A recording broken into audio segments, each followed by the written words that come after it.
Hello, good morning all of you. Welcome once again in our class. आप सभी का हमारी क्लास में एक बार फिर से स्वागत है, वेलकम है. Okay, so let's start our next chapter 2, which is acids, bases and salts. So in this chapter we are going to discuss what is acids, bases and salt. Okay, we have learnt in your previous classes that sour and bitter taste of food are due to the acids and bases respectively present in them. आपने पहले पढ़ा होगा कि जो sour means खट्टा, sour means खट्टा, जो खट्टा टेस्ट होता है, और bitter means कड़वा. ओके, कड़वा. तो जो सोर टेस्ट है और बीटर टेस्ट ऑफ फूड है वो ड्यू टू एसिड की वजह से होता है एंड बेस की वजह से respectively present in them.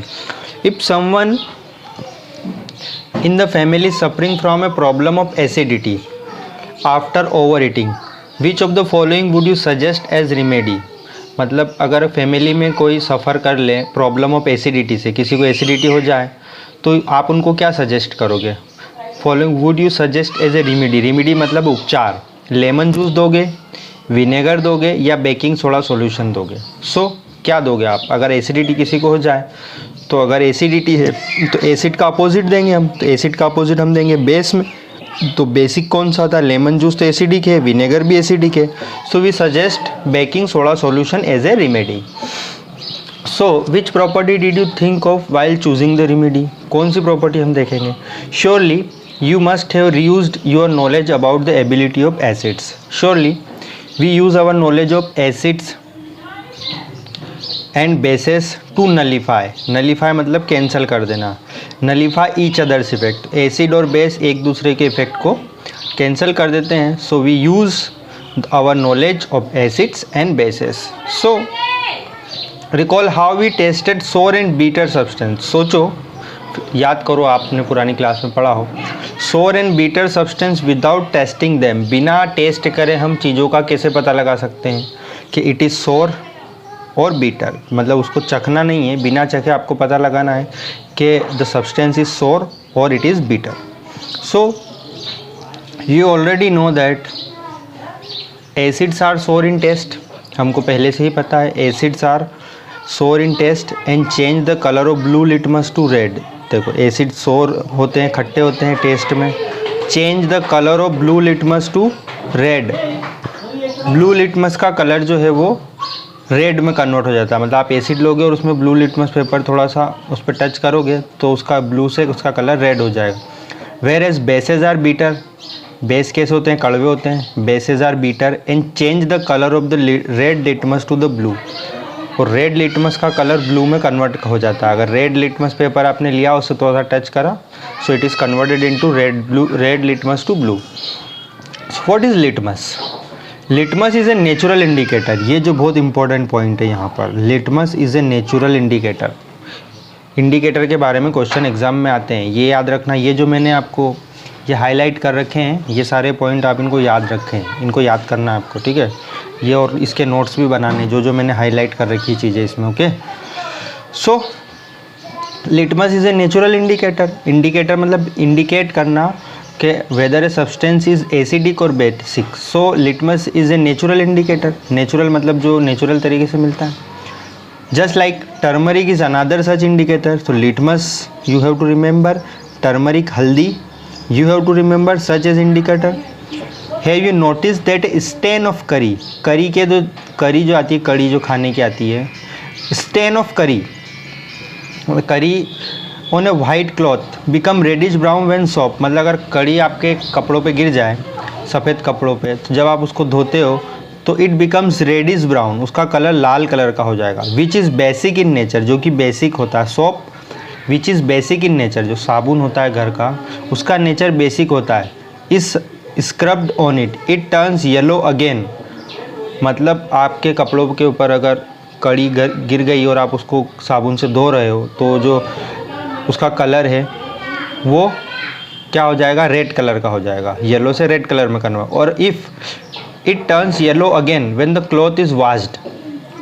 It turns yellow again, फिर से येलो हो जाएगा।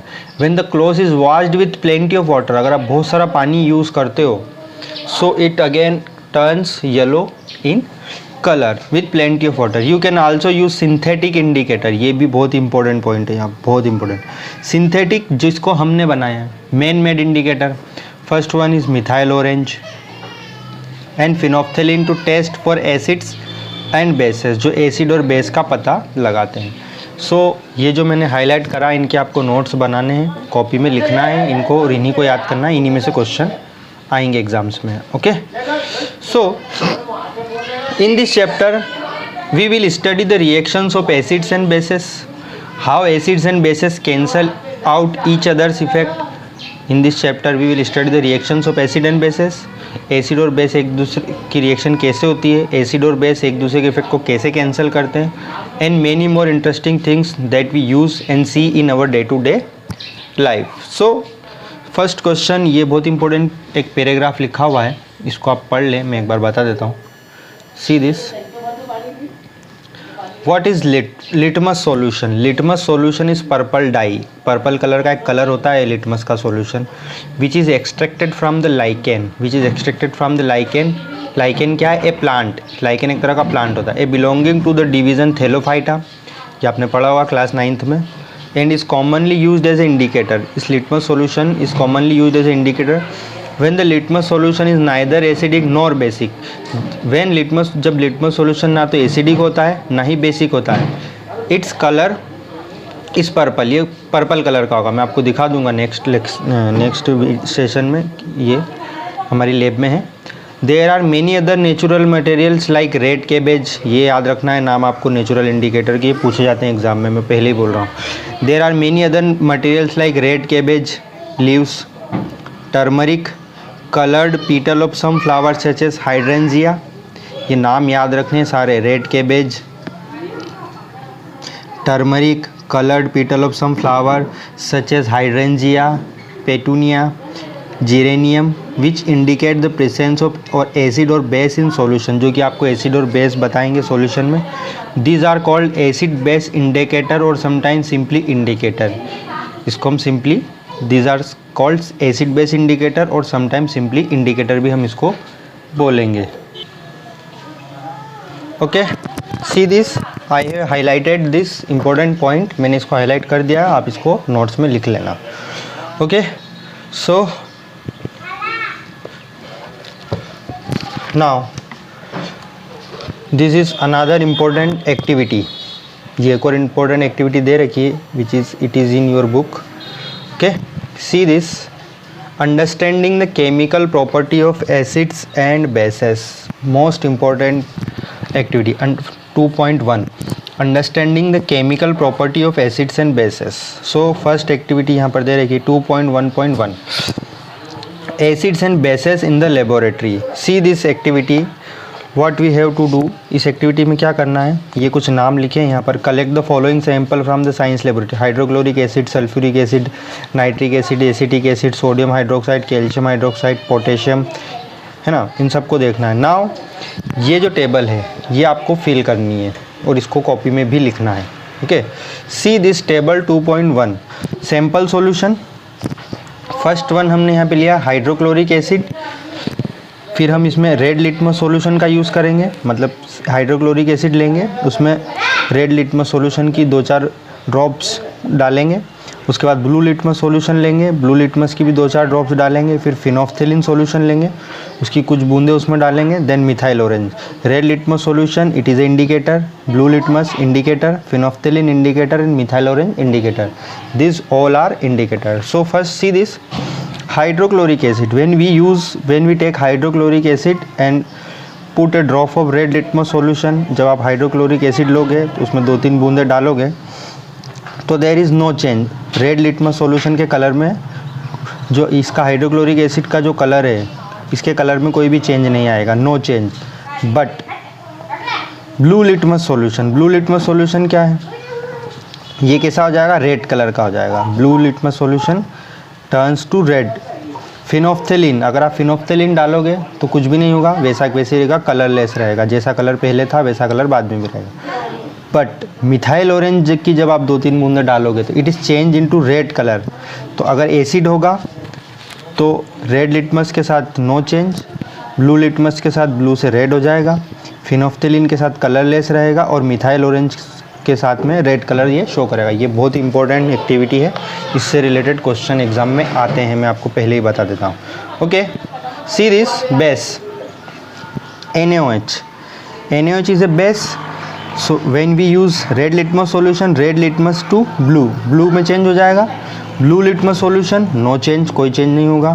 फिनोफ्थेलिन, देखो ये मोस्ट इंपॉर्टेंट है, ये जो NaOH का जो सॉल्यूशन होता है इट इज़ कलरलेस, इसका कोई कलर नहीं होता। मतलब आप NaOH सॉल्यूशन लोगे तो इसका कोई कलर नहीं होता, लेकिन जैसे इसमें फिनोफ्थेलिन की 1-2 बूंद आप डालोगे इट इज़ पिंक कलर, ये पिंक कलर हो जाएगा, which indicate that it is a base. अगर पिंक कलर आ गया मतलब इससे पता लगता है कि ये एक बेस है। मिथाइल ऑरेंज, मिथाइल ऑरेंज जो होता है ये ऑरेंज कलर का होता है और ऑरेंज से इसका कलर चेंज हो जाएगा, मतलब ये तो कलरलेस होता है, NaOH कलरलेस है, ये येलो कलर शो कर देगा। ओके, ये पूरी टेबल आपको याद रखना है। मैंने यहाँ पर see this whole table. Okay, see all of the acid and solution I have taken and used. Hydrochloric acid, red litmus to blue, blue litmus to red, colourless, no change, red colour in acidic medium, ये methyl orange के साथ में।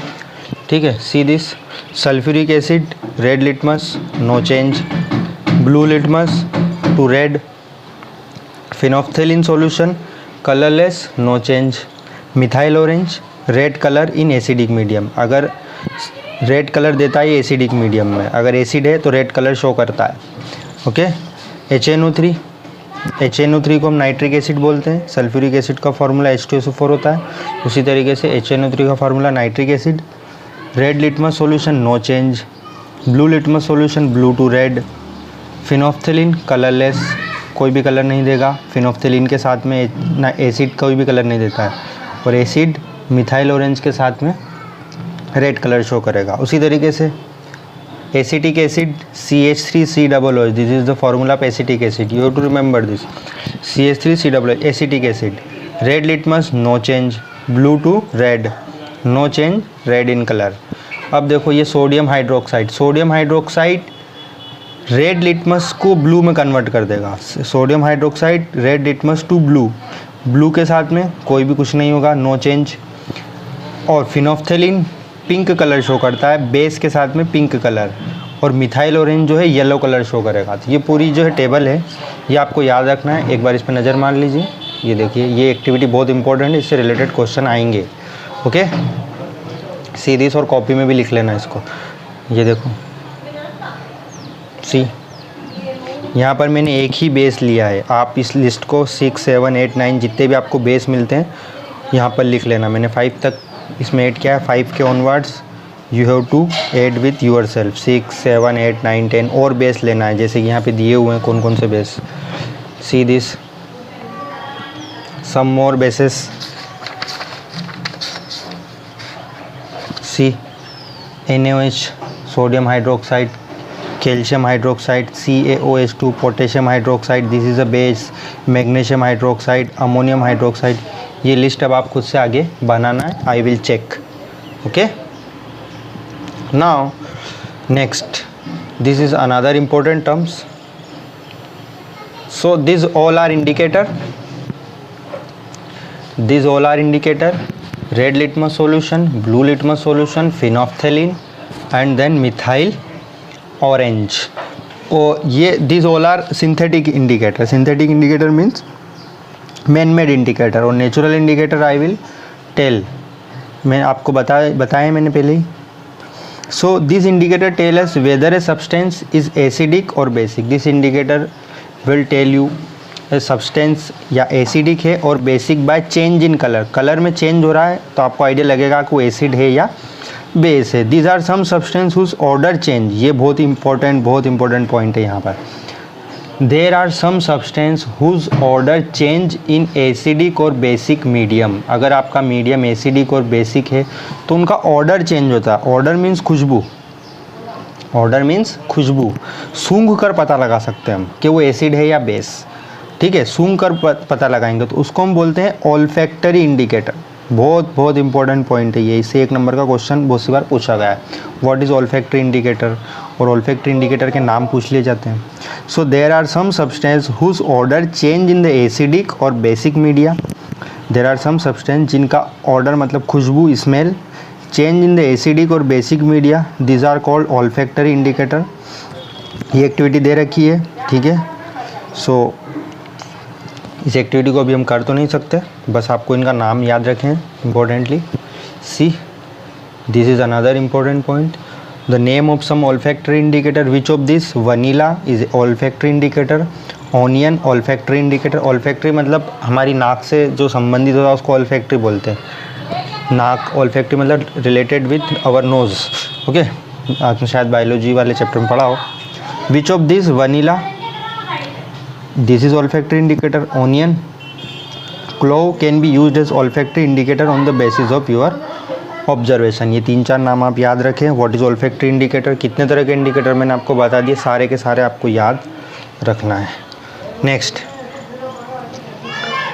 This is another 2.1.2, how do acids and bases react with metal, means how acids and bases react with metal. Acid और base metal के साथ में किस तरह से रिएक्ट करते हैं। This is another important activity which is asked in your exams. इस एक्टिविटी से रिलेटेड भी क्वेश्चन आते हैं एग्ज़ाम में। सो सी दिस, करना क्या है, सी दिस एक्टिविटी। यहाँ पे मैंने एक इम्पॉर्टेंट पॉइंट लगा रखा है, रिपीट दिस। इस एक्टिविटी को हम HCl, HNO3 और CH3COOH के साथ में भी यूज़ कर सकते हैं, तो इनको भी याद रखें, ये नाम याद रखें, HCl, HNO3 and CH3COOH। So what we do in this activity, this is the important diagram of this activity। ये इस एक्टिविटी का important diagram है। See this here, this is test tube। इस टेस्ट ट्यूब में हमने क्या लिया है, zinc granules. Zinc it is a metal, zinc it is a metal, क्योंकि हम मेटल और एसिड की रिएक्शन देखने वाले हैं। जिंक इज़ ए मेटल, यहाँ पर हमने जिंक के कुछ टुकड़े डाले हैं, ओके। और जिंक के टुकड़े डालने के बाद में ये जो टेस्ट ट्यूब है, इसको यहाँ पे ऊपर से कॉर्क लगा रखा है। कॉर्क मतलब लकड़ी का टुकड़ा है। यहाँ पर ये ट्यूब लगा रखी है, अगर कोई गैस निकलती तो यहाँ से आएगी। यहाँ पर ये जो वेसल आपको दिख रहा है, इसके अंदर हमने सॉप सॉल्यूशन भर रखा है, साबुन का पानी में मिला के इसमें रख रखा है, ठीक है।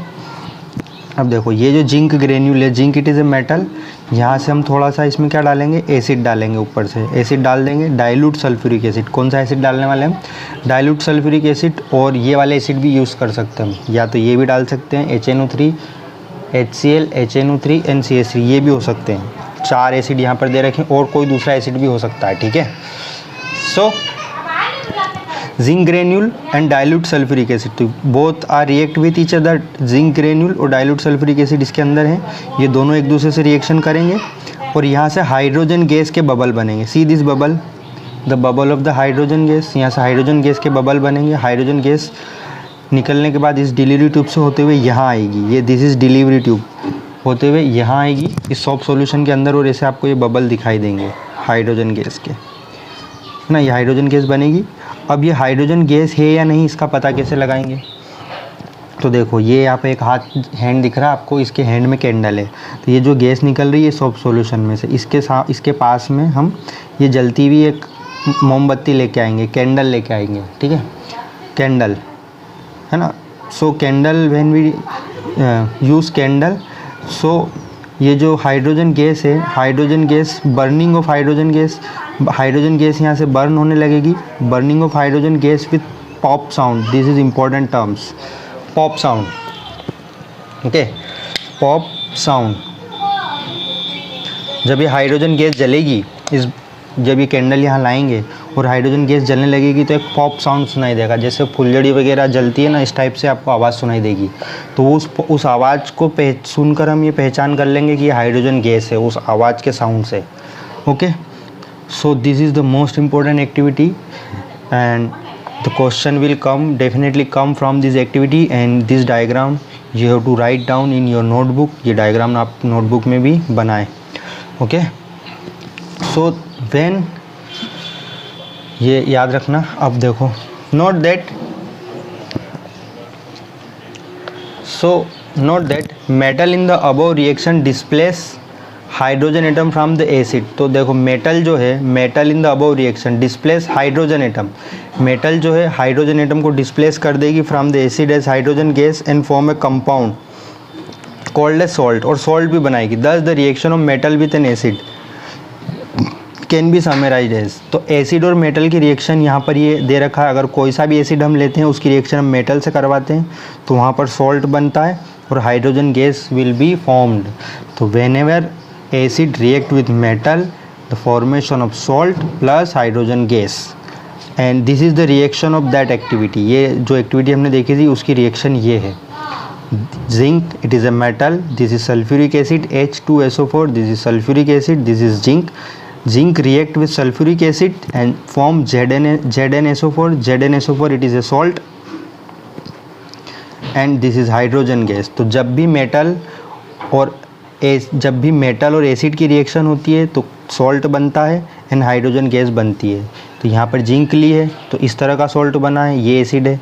तो whatever the acids and metal will be given, you have to remember which salt is formed, कौन सा सॉल्ट बनेगा कौन सी मेटल के साथ में, ये आप देखें।